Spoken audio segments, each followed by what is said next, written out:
That summer, my sister and I both fell into the river. Logan chose to save me, and my sister stayed behind, forever lost to that day.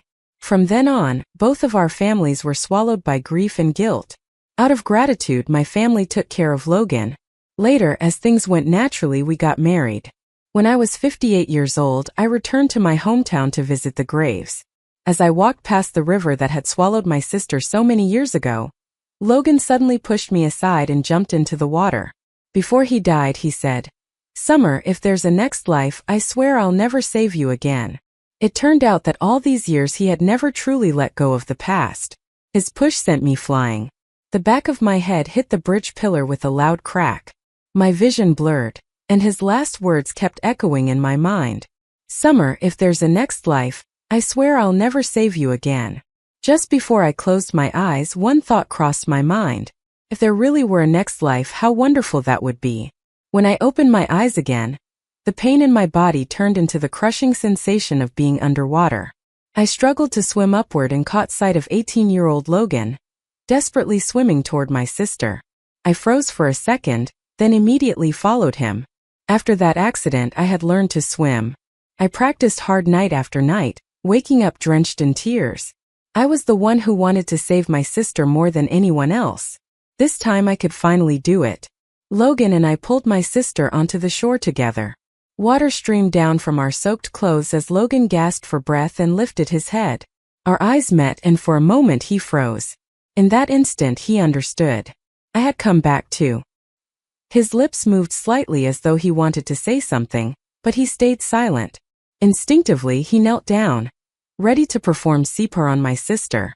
"Don't touch her." I suddenly shoved him away, my voice firm. I remembered it too clearly. In my previous life, it was because he did that I was the one saved instead. In a small American town during the 90s, rumors could destroy a person. Soon enough, gossip spread everywhere. Eventually, under pressure from both families, I had to drop out of school, take my college entrance exams, and marry Logan. This time, I would never let my sister suffer the same fate just because he touched her. Besides, she had never liked him in the first place. I knelt beside her, pressing my palms against her chest. "Wake up, Lily. Please wake up." My tears fell one by one onto her pale face. Suddenly, she coughed and opened her eyes. I threw my arms around her, crying so hard that my whole body trembled. Her hands, regaining their strength, wrapped around me tightly in return. This wasn't a dream. I had really saved her. The nightmare that had haunted me for 45 years finally ended at that very moment. We sat under the sunlight, waiting for our clothes to dry. Logan remained silent, sitting a few feet away behind us, his eyes fixed on Lily. It wasn't until dusk that we finally went home. Logan walked us to the door and then stopped. Avoiding my gaze, he spoke softly to my sister. "Go change your clothes before you catch a cold." Then he turned around and left without looking at me even once. When we got home, my parents were startled by Lily's pale face. "What happened, Lily? Why do you look so pale?" my mother asked, worried. "It's nothing," I quickly replied in a calm tone. Mr. Brown's dog suddenly ran at us and scared her, but I chased it away. "It didn't bite us." My parents sighed, shaking their heads. "You've always been so mischievous. Go wash up and get some sleep." They returned to their room reassured. After they fell asleep, there was a soft knock on my door. When I opened it, Logan was standing there holding a pot of ginger tea. Seeing me, he looked slightly awkward. "The ginger tea is for Lily," he said hesitantly, "to keep her from catching a cold." After a pause, he added almost reluctantly, "You should have some too." I took it and thanked him. Just as I was about to close the door, he lifted his hand to stop me. "Summer," he said, his voice tense, his Adam's apple bobbing nervously. "You came back too, didn't you?" Then, as if he had finally made up his mind, he said quickly, "Summer, you already know. The one I've always loved is Lily." "The past life was just a mistake," Logan said flatly. "I only saved you because you were the closest. Forget about it. Please don't bother me anymore." He spoke in one breath, as if pausing even for a second would give me the chance to cling to him. At 58, those were the words he had buried in his heart for decades. Words he had finally let out. I looked at him calmly, my voice steady. "Logan, You know that I never liked your type to begin with. A flicker of surprise crossed his face before he gave a faint nod. Good. That's good. I carried the still warm pot of ginger tea back to my room. Lily had changed into clean clothes and was drying her hair with a towel. Hearing me come in, she immediately looked up. Who was that just now? She asked. Back then I used to think, if only I could go back in time. And now somehow we really had. We both had the chance to change our futures. Summer, Lily said suddenly, setting the cup down. Her voice carried a touch of awkwardness. Actually, I think Logan's a pretty good guy.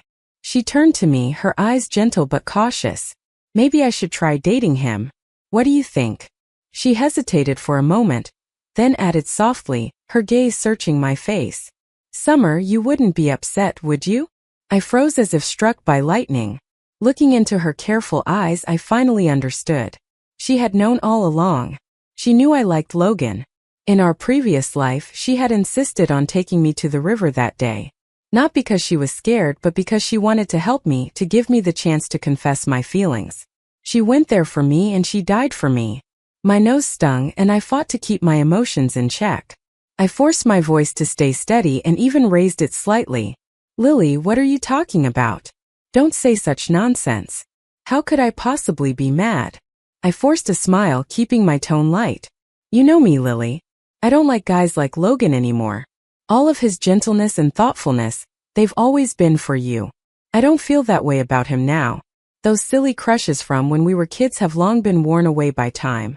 Now everything had finally returned to where it should be. Lily, you should give it a try, I said clearly and sincerely. I really do wish you both happiness. For the first time, I could walk on a path that truly belonged to me. No longer sitting alone every day in a quiet house, waiting for someone who never loved me. The next day, Lily and Logan officially started dating. I climbed up into the big oak tree at the edge of town to cool off. Beneath the shade, their laughter blended with the hum of cicadas echoing in my ears. All that summer, I quietly kept their secret while reopening my old textbooks that had been untouched for years. This time I wouldn't drop out of school to get married. I would take the college entrance exam. My grades were average at best, so I had no choice but to give it everything I had. By September, a new school year began. We were seniors now. Lily and Logan chose the science track while I studied in the humanities department. We were in different classes. After school, they always showed up at my classroom door right on time. Summer, let's go home, Lily called out, smiling as Logan carried her bag on his shoulder. I shook my head. You two go ahead. I signed up for evening classes. She froze surprised. Evening classes? When did that happen? Why didn't you tell me? My grades aren't great, I said without looking up from my notebook. If I want to get into college, I need to study harder. I already told Mom and Dad. You two go on ahead. My brows knitted tightly as I focused on the math problem in front of me. Lily looked like she wanted to say something else, but Logan's face suddenly darkened. He grabbed her hand and turned her around. Don't bother with her. Let her do what she wants. Let's go. The two of them walked away, disappearing down the hallway. I kept my head down, working through the problem, when a low chuckle sounded behind me. Interesting, a boy's voice said mockingly. I turned slightly and saw Cole Jensen, the transfer student from the city who had joined us in the second semester of junior year. Every day he either slept through class or read comic books. He always looked at people with a kind of lazy disdain and rarely talked to anyone. I had never spoken to him before. I only remembered his name because Lily had mentioned him once. I ignored him completely. My time was too precious to waste on people like that. I didn't want to lose even a single second. The old ceiling fan above me creaked rhythmically as I bent over my work again. Later that night, I walked home alone with a small flashlight in my hand. The road from school to home led up a long slope. I was panting softly as I recited my lessons under my breath. The summer night air was heavy and sticky, but my steps felt strangely light. Then I saw Logan standing not far from the entrance to my street, clearly waiting for me. Summer, he said, frowning, his voice low. You don't have to avoid me like this, staying late at school on purpose. It's not safe for a girl to be walking home alone at night.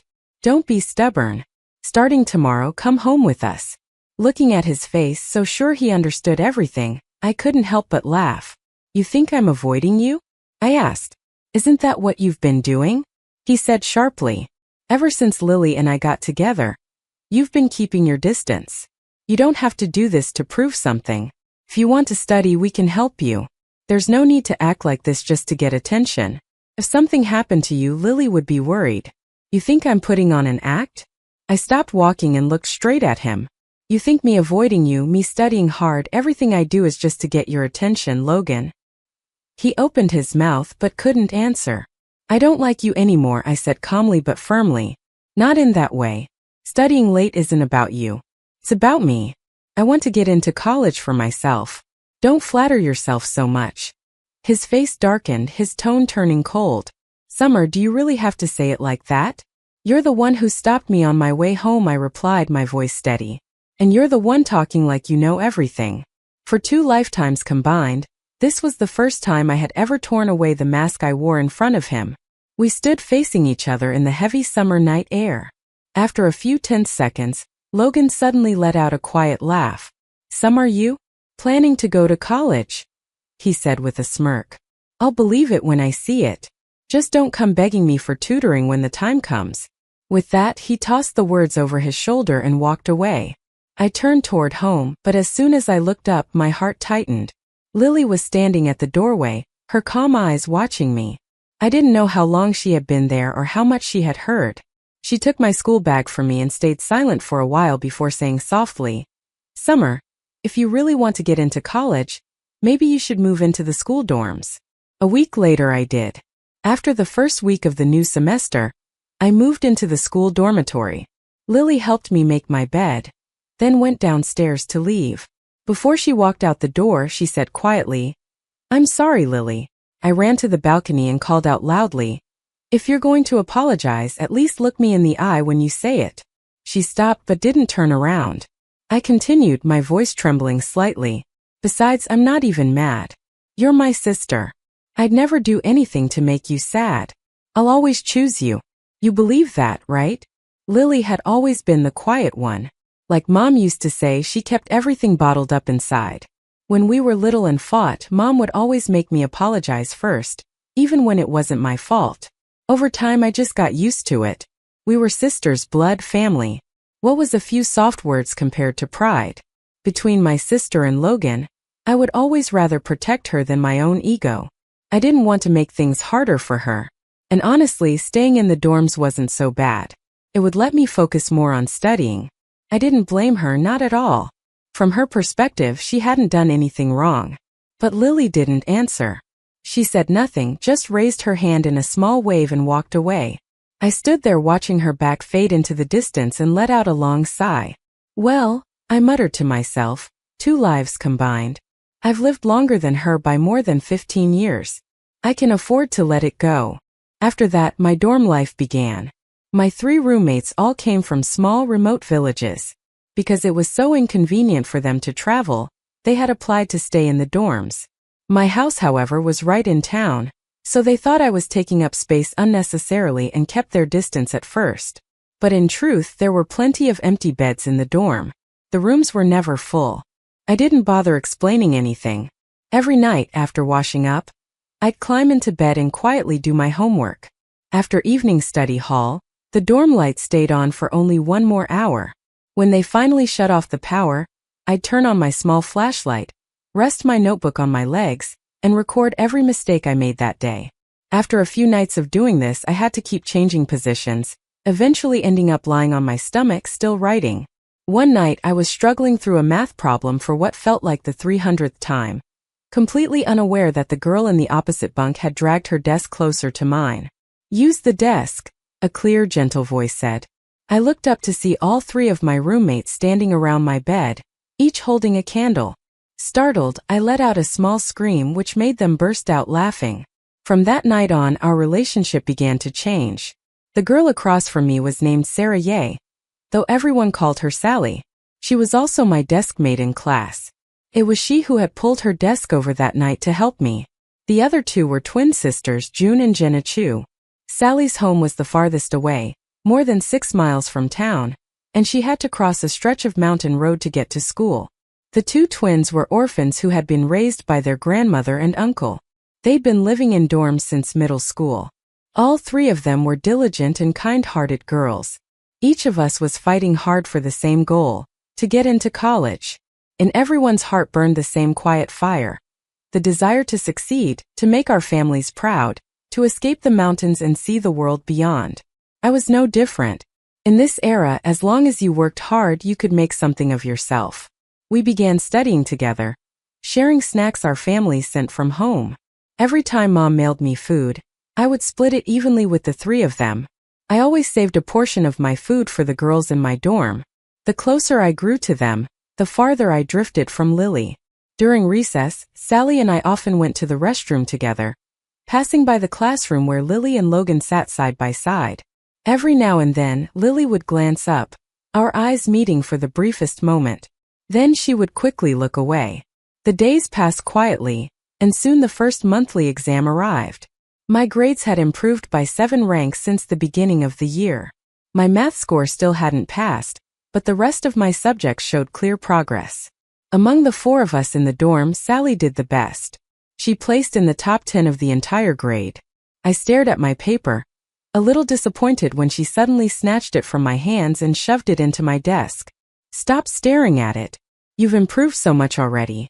What matters is that your hard work is paying off. Come on, let's grab a soda." But I hadn't expected that Lily and Logan's grades had both dropped. Not long after, they also moved into the dorms to study at night. The next morning, Lily came to find me in the cafeteria. Her expression was calm as she sat down across from me, as if we had planned to meet. Neither of us mentioned the tension from before. It was as though nothing had ever happened. I was relieved. It felt like she was finally beginning to trust me again. "Here, Summer." Sally handed me a bun stuffed with shredded radish. I had just taken it when a pair of chopsticks reached over from the side, smoothly snatching it away. In its place, a plain steamed bun landed in my bowl. "She doesn't eat radish," Logan said casually, as if it was the most natural thing in the world. But right after saying it, he froze. In my previous life, he hadn't realized I couldn't stand radish until our 3rd year of marriage. That day, his mother had steamed a large plate of radish-stuffed buns. The smell alone had made me vomit. Later, we found out I was pregnant. My morning sickness had made the reaction stronger.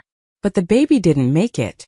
Logan had said he didn't want children, and he took me to get an abortion. During our 45 years of marriage, we never had a child. The sharp sound of a chair scraping across the floor snapped me out of the memory. "I'm done. I'm leaving first," Lily said softly, standing up, even though her bowl of porridge was still half full. She didn't look at me or at him. Logan immediately rose and followed her out. I watched their figures fade from sight, a sudden weariness weighing down on me. "Summer," Jenna mumbled with her mouth full of food. "Does that Logan guy like you?"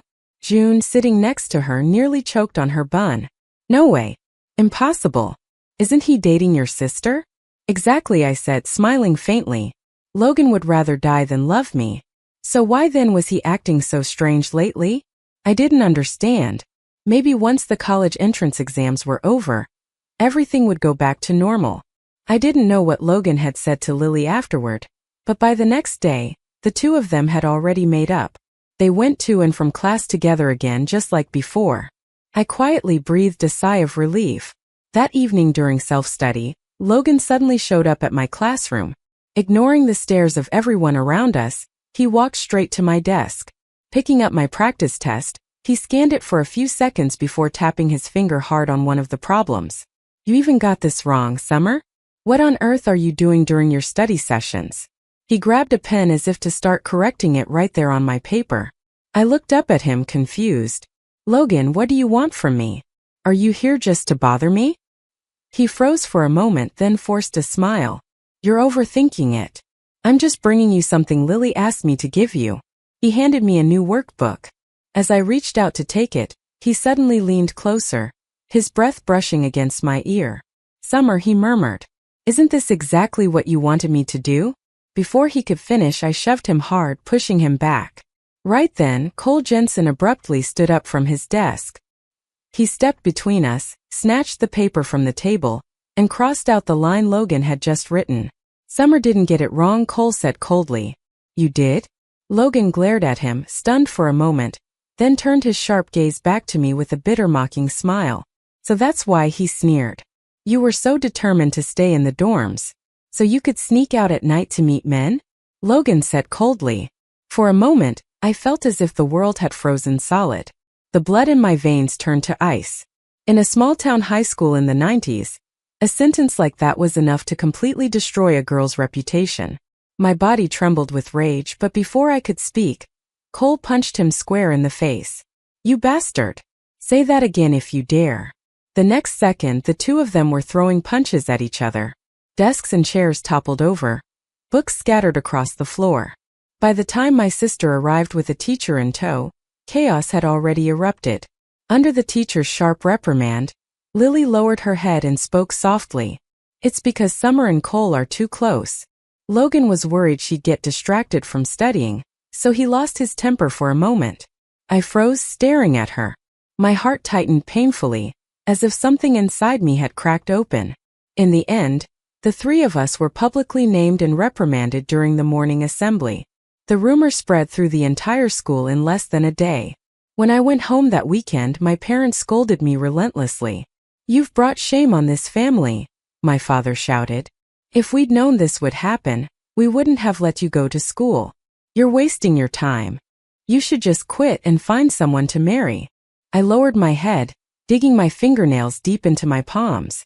Lily stood beside us the whole time, silent, not saying a single word in my defense. That night, for the first time in my life, I yelled back. I didn't do anything wrong. Logan's the one who lost his mind. What does that have to do with me? I'm not getting married. I'm going to college. I will go to college. Before they could reply, I ran out the door and didn't stop until I reached the dorm. Crawling into bed, I pulled the blanket over my head. It was still hot in October, but I felt chilled to the bone, as if the wind had carved a hollow space right through my chest. I couldn't understand it. How could Lily treat me that way? Hurt me so deeply just because of Logan? That night, I swore to myself I would never care about her again. I didn't know how long I lay there before the door creaked open. Summer, why didn't you go home? It was Jenna's voice. Shoo! I heard Sally whisper. She's upset. Let her be. But June walked over and patted my shoulder. It's okay. Actually, it's great you stayed. You're lucky, you know. Grandma made her famous stir-fried pork and sent us a huge jar. Come on, get up and try it. Her cheerful tone made it impossible to stay sad. I wiped my tears and peeked out from under the blanket. Come on, June said again, grinning as she held up the food. The next morning when I walked into class, Cole was already at his desk. A bruise darkened his temple. Without saying a word, he set a bottle of soda on my table. Summer, about yesterday, you don't have to thank me. Why should I thank you? I cut him off coldly.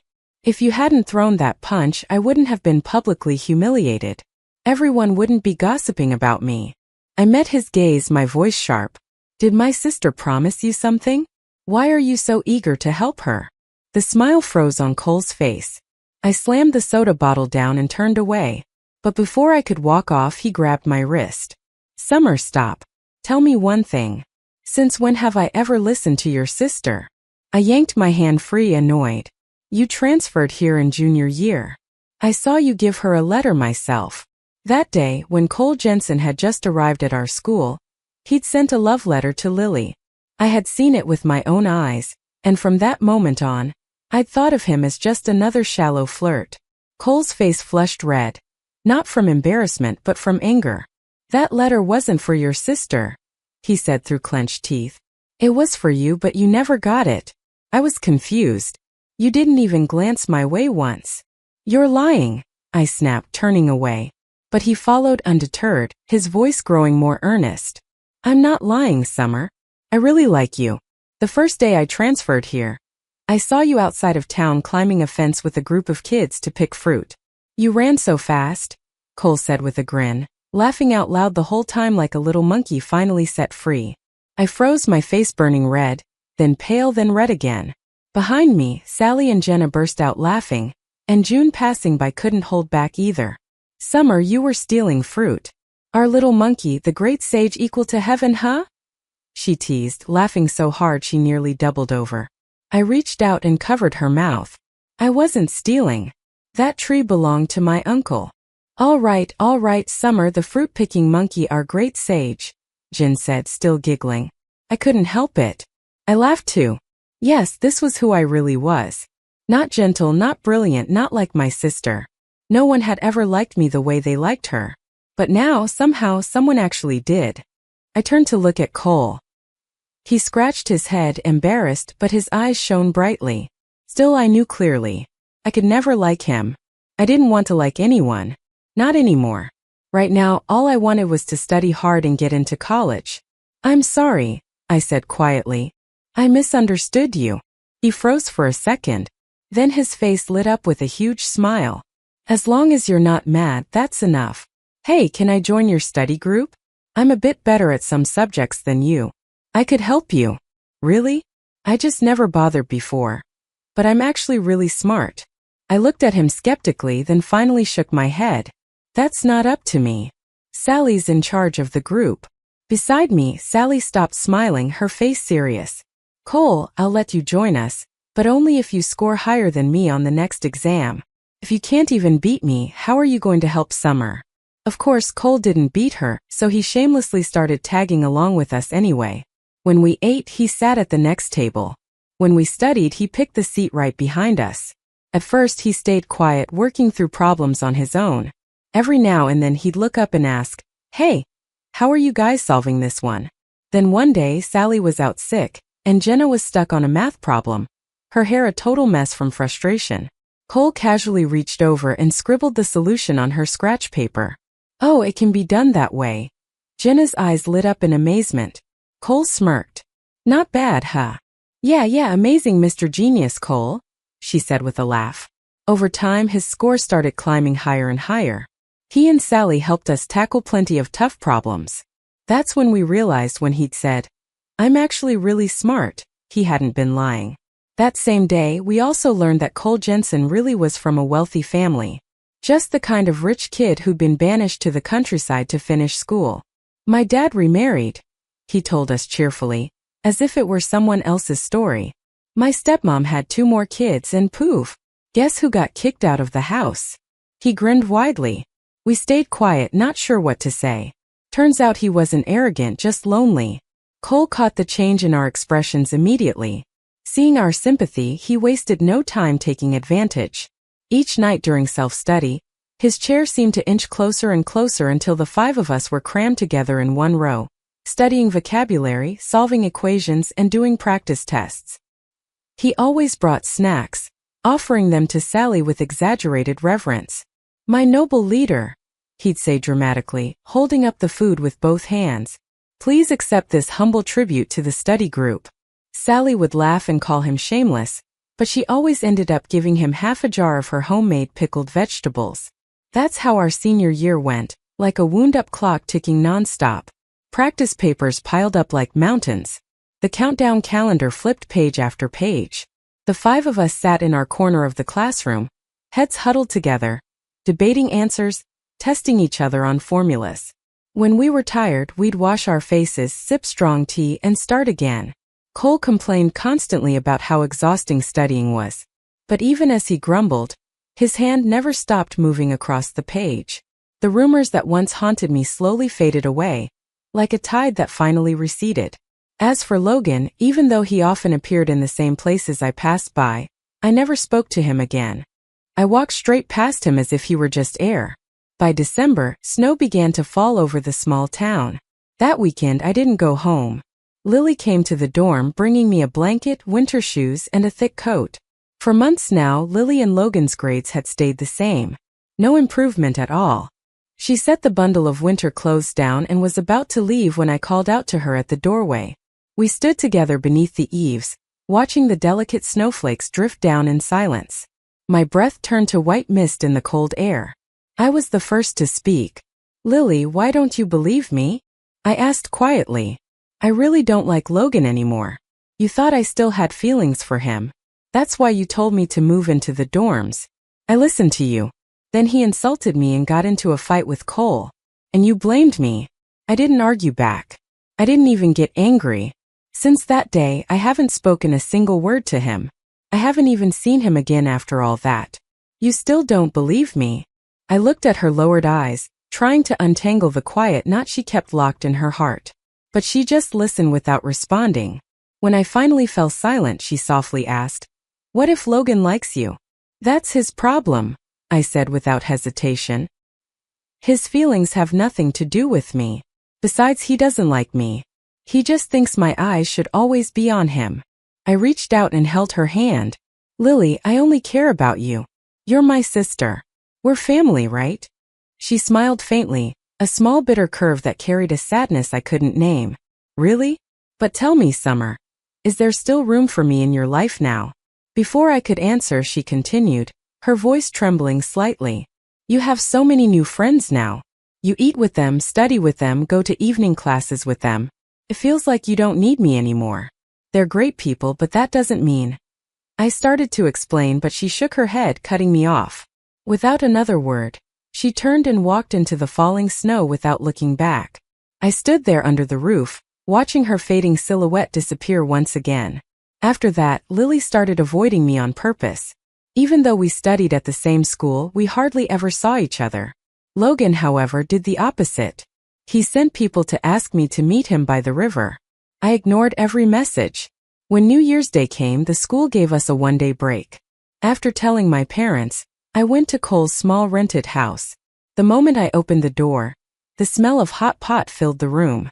Sally and June were busy putting food into the simmering broth while Jenna tugged at Cole's sleeve, insisting they play rock, paper, scissors.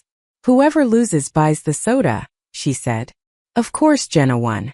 Cole groaned dramatically as he grabbed his coat. "How come the host has to run the errands? You girls are ruthless." June rolled her eyes at him. "Stop whining and go already." Outside, the snow was falling heavier. Inside, we sat around the coal stove, the air warm and fragrant. Cole raised his bottle of soda. "All right, everyone. Happy New Year." "Happy New Year," we all cheered. The coals crackled beneath the pot as the broth boiled and bubbled. The five of us ate until sweat streamed down our faces, the steam fogging up the ice patterns on the window. When we were almost done eating, the conversation turned lively again. Someone, maybe Jenna, brought up the future. "So, what majors are you guys thinking of choosing?" "I'm definitely going into finance," Cole said first. "Part of my dad's assets still belong to my biological mom. Why should I let anyone else get it? I'm going to take back what's mine." "I want to major in business management," I said. Experience from my previous life told me this was the right path. Jenna and June laughed, their chopsticks still in their mouths. "We haven't really thought about it yet. Something that makes good money, I guess, enough to build a big house for Grandma and Uncle someday." Then it was Sally's turn. She hesitated for a moment before speaking softly. "Actually, I want to study medicine." But almost immediately she shook her head. "No, I'll probably choose something cheaper, something easier to find a job with." The room fell quiet for a second. I patted her shoulder and said, "You're so smart, Sally. Whatever you study, you'll do great." Cole suddenly lifted his soda bottle with a grin. "She's right. Here's to all of us." 5 glass bottles clinked together with a crisp, clear sound. "To our dreams." Outside, the snow kept falling. Inside, the heat from the stove rose in a soft haze, and in each of our eyes, a light of hope quietly shimmered. Hope for the future carried us into the new year. After New Year's Day, we returned to our relentless study routine, studying as if our lives depended on it. One afternoon, while the snow outside fell thick and heavy, we began our final exams for the first semester of senior year. We had promised to celebrate once the exams were over, but right after the last test, Sally got a call from one of the teachers. Her face changed and she quickly packed up her things and left, braving the snow to go home. Seeing how hard the snow was falling, I suggested that we postpone our plans until next semester. "Let's all go home," I told June and Jenna. "Winter break's only a week anyway." After saying goodbye to them, I decided the next morning to walk through the snow to see Cole off. His father had sent someone to pick him up for the holidays. Just before he left, he suddenly ran back and hugged me tightly. His voice was muffled against the scarf around my neck. "Summer, are you really sure you don't feel anything for me?" I hugged him back lightly and answered clearly, "Of course I do. I see you as my best friend. Just like Sally and the others, friendship lasts much longer than anything else." He let go and tilted his head with a teasing grin. "All right then. But if you ever change your mind, my arms will always be open to you, sweetheart." Ouch. Ouch. I laughed and gave him a playful punch. "Get going, Cole Jensen. Happy New Year. See you after break," he called as he got into the car. The tires crunched over the snow until the sound faded into the distance. When I turned around, I saw Logan standing silently beneath the old oak tree at the fork in the road. Snow had covered his shoulders. I didn't know how long he'd been standing there. "Summer," he said softly.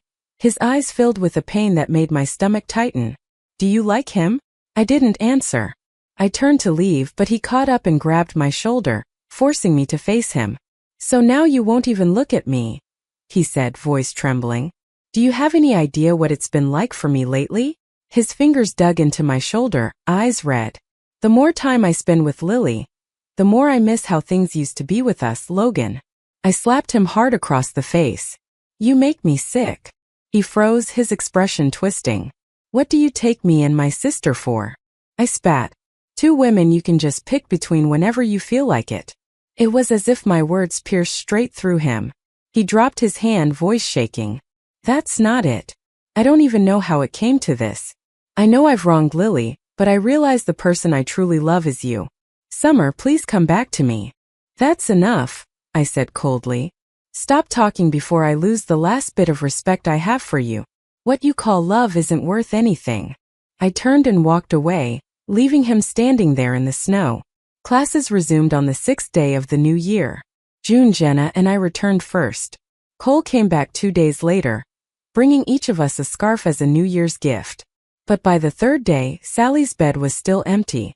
I went to the teacher's office to ask about her, and they told me, after a moment of hesitation, that she had dropped out. "Family matters," one of them said vaguely, unwilling to explain further. When I told the others, we all sat there stunned, unable to focus for the rest of the day. Later, our exam results came back. The 3 of us barely reached the college admission cutoff line. Sally, however, had ranked 3rd in the entire grade. That evening, we decided to visit her over the weekend and ask what had happened. We trudged through half-melted snow for hours before finally finding her house. Sally was sitting under the eaves chopping pig feed. When she saw us, her face lit up in surprise, then quickly dimmed again. "What are you guys doing here?" she asked. She led us into the small, dimly lit house. The faint scent of herbal medicine lingered in the air. Under our gentle questioning, she finally explained why she'd quit school. "My mom fell and is bedridden now," she said in a calm, steady voice. "My dad can't handle everything on his own. My younger brother and sister already had to drop out. If I keep going to college, the whole family will collapse." Her father came out then, carrying a tray of tea. He said cheerfully that he had already arranged a good match for her. After the new year, Sally and her fiancé would go to the city to work together. We were stunned. Jenna quickly pulled out Sally's exam paper. "Sir, Sally is one of the best students in our grade. She's incredibly smart." "Being smart doesn't put food on the table," he interrupted, glancing sharply at Sally. "My dear, this is just fate," Sally's father said, his tone resigned. "We've done our best to raise you through high school. That's enough." Sally lowered her head, saying nothing. She waited until her father turned his back, then suddenly grabbed her stack of exam papers and threw them straight into the fire pit. Sparks burst into the air before dying out into silence.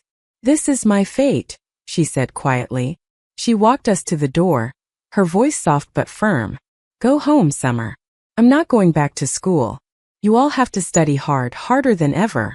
Work 1,000 times harder for me, too. Now go."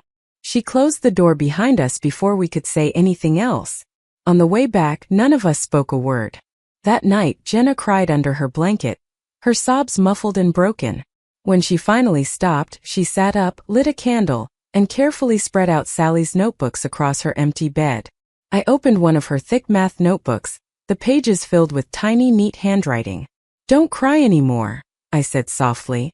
"Sally told us we have to study hard for her." From that day on, we studied later and later each night. Even Cole, the noisiest of us all, became quiet and focused. We took turns fetching food from the cafeteria, eating quickly between practice papers, rushing to finish our meals just to get back to solving problems. A week later, Sally suddenly appeared at the school gate. We ran to her in surprise, joy bursting from all of us, until she smiled sadly and said, "I came to say goodbye. My fiancé's waiting for me at the bus station. We're leaving soon." Jenna threw her arms around her, crying uncontrollably. My own eyes stung with tears I couldn't hold back. Cole turned abruptly and ran off. A few minutes later, he came back carrying a camera and grabbed a nearby classmate. "Hey, could you take a photo of us?" The picture captured the 5 of us standing in front of our high school, snow falling thick and white all around. Our young faces were frozen forever in that moment, framed by the cold light of winter. I held Sally's hand tightly. "When you go work, go south. Head to the coastal cities. There are more opportunities there." She nodded hard, tears glimmering in her eyes, but her smile was radiant. "You all have to live well, okay? Really well." We stood there in the snow, waving as she boarded the bus. "Sally, when things settle down, you have to write to us." We kept shouting her name until the bus disappeared completely down the snowy road. Time flew by like the wind. Our grades steadily climbed higher and higher. Every point of progress was proof that our efforts weren't in vain. As the college entrance exams drew near, I heard that Lily and Logan had broken up. Her scores had dropped from university level to barely enough for community college. It hurt to see her fall apart over a man, but she continued to avoid me, pretending not to notice whenever we crossed paths. The weather shifted from cold to warm, and before I knew it, July arrived. The night before the college entrance exam, Lily unexpectedly asked me to meet her by the river. I hesitated, then decided to go. But when I got there, she wasn't the one waiting. It was Logan. The moment he saw me, he rushed forward, pinning me down on the grass. "Summer," he rasped, his eyes wild. "Don't take the exam. Let's go back to the way we were." His voice was rough, desperate. "Lily and I are over in this life and the last. You were always meant to be mine." He tried to kiss me, his hands tearing at my shirt, his grip rough and violent, as if using force could make me his again. I struggled, but he was stronger. Finally, I glared at him coldly. "Logan," I said through my teeth, "a woman's worth has never been between her legs. In this life or the next, don't you dare try to use something filthy like this to make me surrender." My words only fueled his madness. His grip tightened. Just as my strength was fading, Lily suddenly appeared, death rushing toward us. "Logan, are you insane?" she shouted. "You told me you just wanted to apologize to Summer. Did you lie to me?" She tried to pull him away, but he shoved her hard. "Get out of my way," he yelled. "If it weren't for you, things between me and Summer wouldn't have turned out like this." He had forgotten that in our past life, he'd rather jump into a river and die than stay married to me. "Logan!" Lily screamed, her voice shaking with fury. "You're trash. You're absolute trash." In that moment, all the anger, pain, and betrayal that had been building inside Lily finally exploded. She shoved Logan with all her strength. He wasn't expecting it.